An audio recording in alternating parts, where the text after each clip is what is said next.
Hello everyone, তোমাদের জন্য আজ আমি নিয়ে এসেছি একটা ছোট্ট মিনি ব্লগ। তো এটা আমার নিজের হাতে বানানো পিৎজা।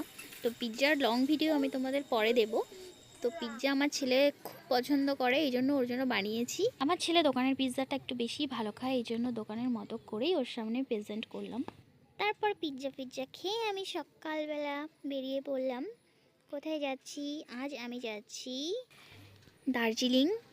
তো দার্জিলিংয়ের উদ্দেশ্যে রওনা হলাম। দেখো বাইরে কত ঠান্ডা, এত ঠান্ডা হবে আমি তো মানে ধারণা করতে পারিনি।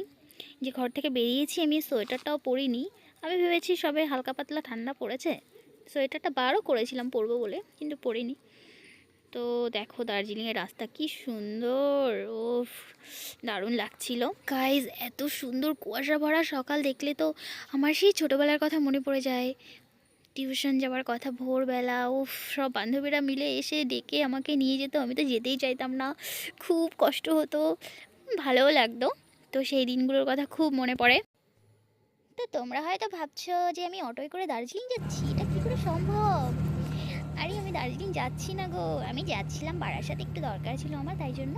তো যেতে যেতে আমার 3টে মেয়ের সঙ্গে পরিচয় হয়। সত্যি ওরা খুব ভালো, খুব মজা হলো। কারণ এই যে অটো চালাচ্ছিল কাকাটা, ভীষণ আস্তে আস্তে চালাচ্ছিল, ভাবলাম ট্রেনটা তো পাবোই না, শেষমেশ পেয়ে গেলাম। থ্যাংক ইউ সবাইকে আমার ভিডিওটা দেখার জন্য।